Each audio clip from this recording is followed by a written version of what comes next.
Bismillahir Rahmanir Rahim. In the name of Allah, the Beneficent, the Most Merciful.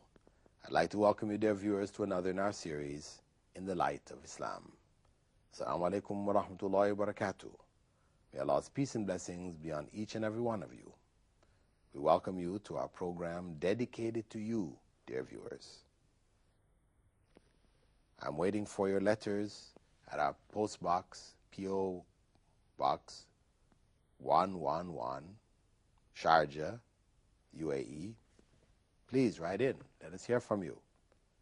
Not getting too many letters these days, although we're getting a lot of emails. I guess emails become easier. It's cheaper. But still, we'd like to hear from you. Some of you through the mail. Those of you far away, for example. Put, of course, in the light of Islam, put my name on the top of the letter. Otherwise, let's hear from you through the email, as you have been sending to me at my website, bilalphillips.com. Go to the guest book, leave a note for Sharjah TV, or at my email address, fld3@hotmail.com. Let's go on with a letter from Miss Qureshi, which a couple of programs back we started. She had a number of questions remaining. I guess it's herself and her family. A question, hair dye. Is it permissible for people to color their hair, both young and old? And what have you got to say about using black hair dye? Not to color gray, but for fashion. We've heard that black dye is not allowed in any case. Well,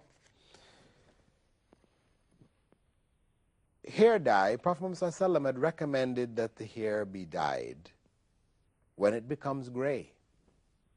This was the recommendation of the Prophet Muhammad ﷺ. He said, dye your hair. So this is the circumstance, covering the gray, giving a youthful look to the Muslim Ummah.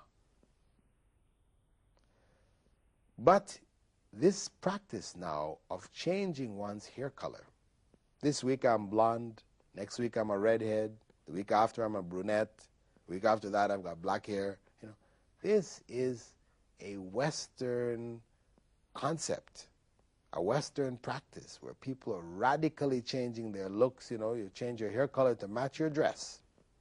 This is Western. It has nothing to do with the norms of a healthy society. This is a fashion-conscious, addicted to the fashion way of life. Islam does not encourage this. I cannot say haram. I cannot say haram because in itself, the act of dyeing your hair, it's something not preferable, but we cannot say forbidden. But where, we're doing it imitating the non-Muslims, then it becomes, or it falls under the head category in which the Prophet ﷺ said, "Man tashabbaha biqawmin fahuwa minhum." Whoever imitates the way of a people is of them. So we have to beware that we don't become so influenced by Western culture that, our whole values have changed. We're trying to be this and trying to be that and trying to look like this and trying to look like that. And colored contact lenses falls in the same category. Though primarily we cannot say haram, but they're discouraged. Why do you want to have blue eyes? Well, because blue eyes has been promoted in the media as, a standard of beauty. Blonde hair, blue eyes. This is sort of like a universal standard which has come from the West. A minority of human beings on the earth have this description. But so many people are artificially dyeing their hair blonde and getting blue contact lenses so they can fit into that picture. It's not good. This is something harmful. People are spending and wasting money, trying to follow these fashions. So we should not allow our children to do this. Stop them from it. It's a part of an addiction to a culture which is not Islamic at all. As to the use of black dye, Prophet Muhammad ﷺ did say, do not dye your hair with black. He said that in relation to a particular individual who had died, and they were preparing him for burial. He told them his hair was white. He said, dies here, but not with black. So on that basis, we accept the instruction of the Prophet ﷺ, and we don't dye our hair using black. The next question from Ms. Qureshi, drawing, painting human beings, animals, flowers, and plants, is it allowed? Well, the drawing and painting of human beings and animals is not allowed. Birds, not allowed. Fishes, not allowed. Plants, trees, mountains, the clouds, the sun, the moon, buildings, cars, the water, all of that is allowed. Ships at sea, all of that is allowed. But the painting or drawing of animals and human beings are forbidden, not just by Islam. It's not Islam just in the final form which introduced this. This has been prohibited thousands and thousands of years ago by the prophets of God. It's still recorded in the Torah or the Torah of Moses. It's mentioned there.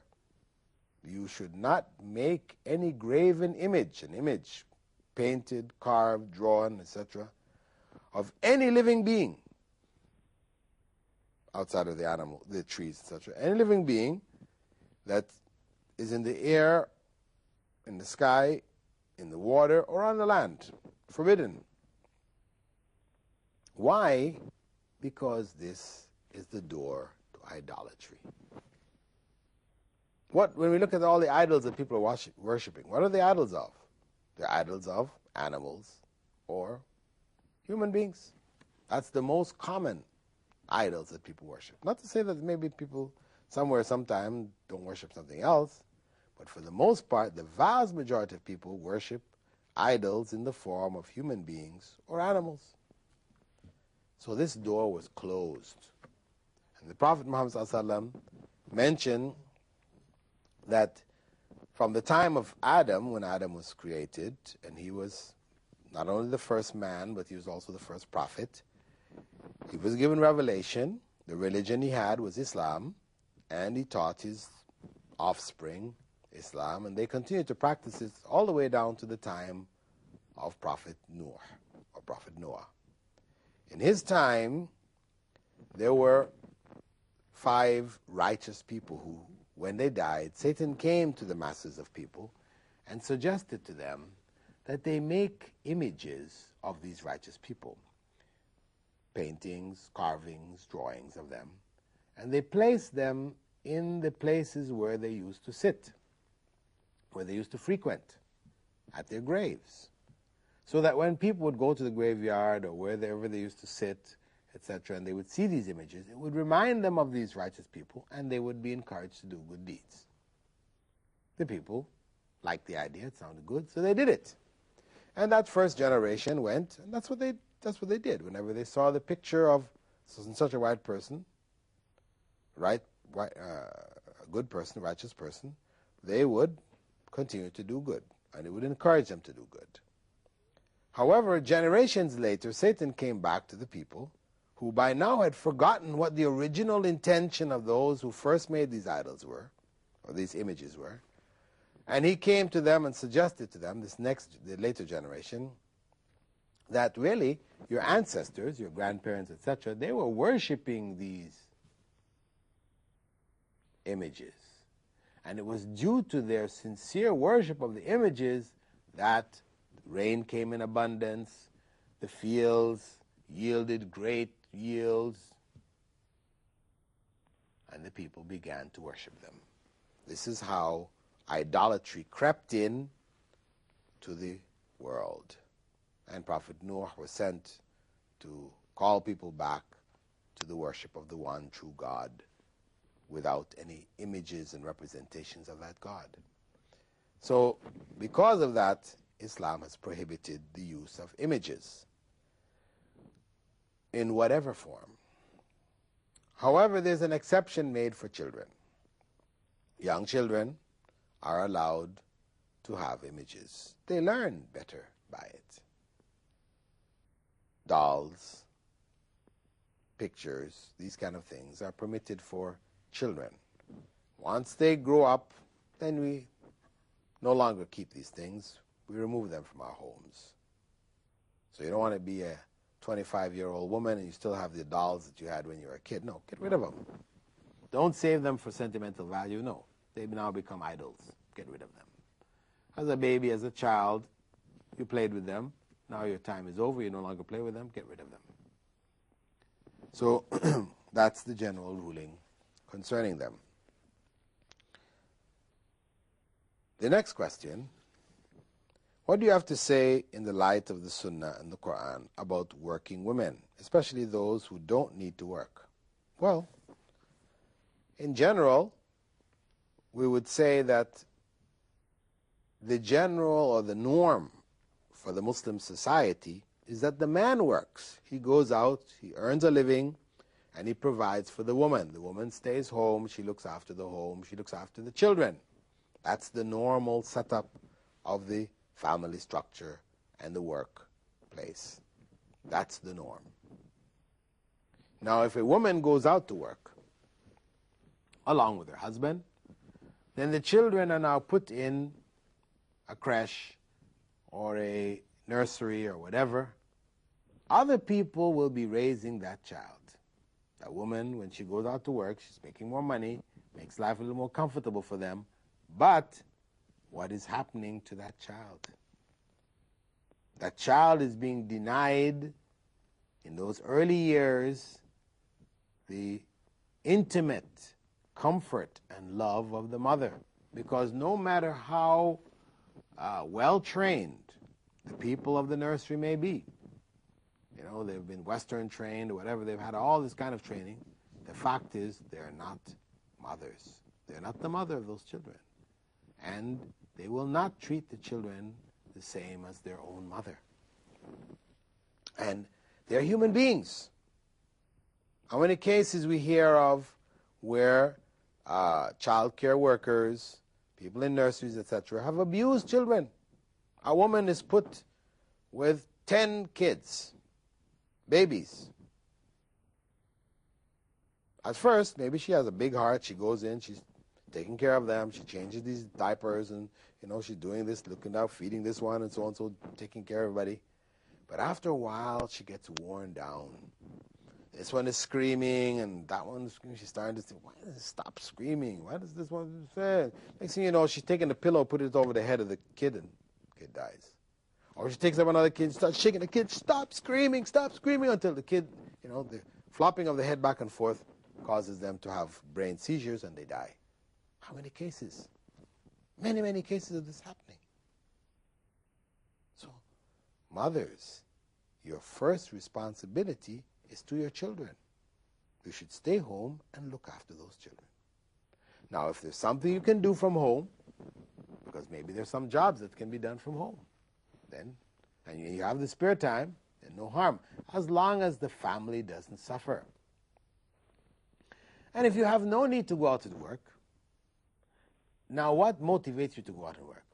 The woman says, well, I don't feel fulfilled. This is the Western concept, that a woman is not fulfilled, she is not, you know, fulfilling her potential unless she's out in the workplace. She's out there being a secretary, you know, driving a cab, you know, whatever, a bus conductor. She, you know, this makes her feel worthwhile. But staying in the home, this is like, you know, backwards. Hey, staying in the home is far more important. It's a much bigger job. And it's the primary job. I should also add here that when women go out in the workforce and they start to compete with men for the same jobs, what happens to those men who lose out? Now you have a man who has no job, who is unable to take care of his family. This is why the Islamic society would discourage women from going out. Let the men do the work. And if there's a shortage, that's another situation, where there's a need in the society, then people may come out and fulfill that need. But don't put men out of work. Don't make men unemployed who need to work to look after a family. No, Islam doesn't encourage this. However, there are certain jobs that women are encouraged to take, to learn. The jobs which relate to education, teaching, for teaching girls in school, teaching young girls, young women, the teaching profession. This is a profession very important. So we have female teachers to teach our women and the girls. We also have certain professions which are also vital professions, like medicine. We should have female gynecologists. We should have female dentists, and other professions which women need to deal with. We should have female bankers, of course in Islamic banks, where the females can deal with females when they have to deal in the bank. Wherever we can provide female people working, for example, in stores where they're selling lingerie, selling women's private clothes. You don't want a woman going to a store, your wife or daughter, whatever, she's going to a store, and a man is going to be there, holding up panties and brassieres and things like this for your daughter to look at. And no, it's not good. No, it should be, if anybody's going to show it to your wife or your daughter, it should be a female. Female, so shop assistants who are females who are doing these things. So where we have these kind of circumstances, where there's a need here, then people may take these kind of jobs. Otherwise, for a woman just to go out and work for the sake of working, no.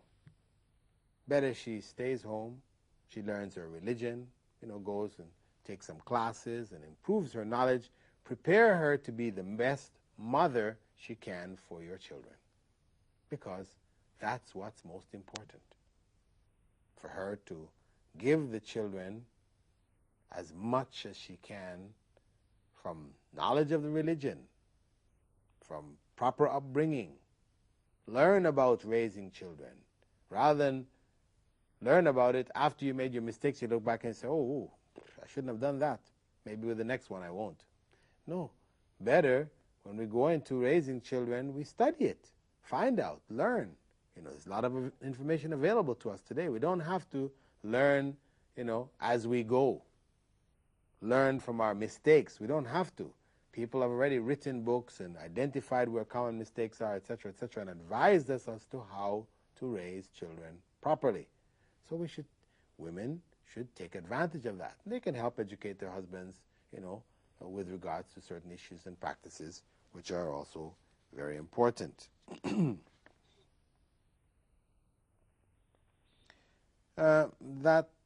She has the last question, really, Ms. Qureshi's last question is, as for careers for women, how does a career in the field of human resources stand? Well, it depends on what that career has to do. If she has to be interviewing men all the time, men are coming in for this job and the other job, and she has to interview them and be constantly dealing with men, we say no. This is not a good field. If she's interviewing women for women's positions, then it's okay, fine, good, well. So the circumstance of her job will determine whether the job, in other words, the job description will determine whether that job is acceptable for a Muslim woman or it's not. With that, dear viewers, I'd like to thank you for being with us in this segment of our program. And we hope to hear from you through your letters or emails or whatever, calls, etc. We'd like to hear from you, and so that we can share your questions with the viewers and also to answer the questions for you yourselves. With that, I bid you farewell. Assalamu alaikum wa rahmatullahi wa barakatuh.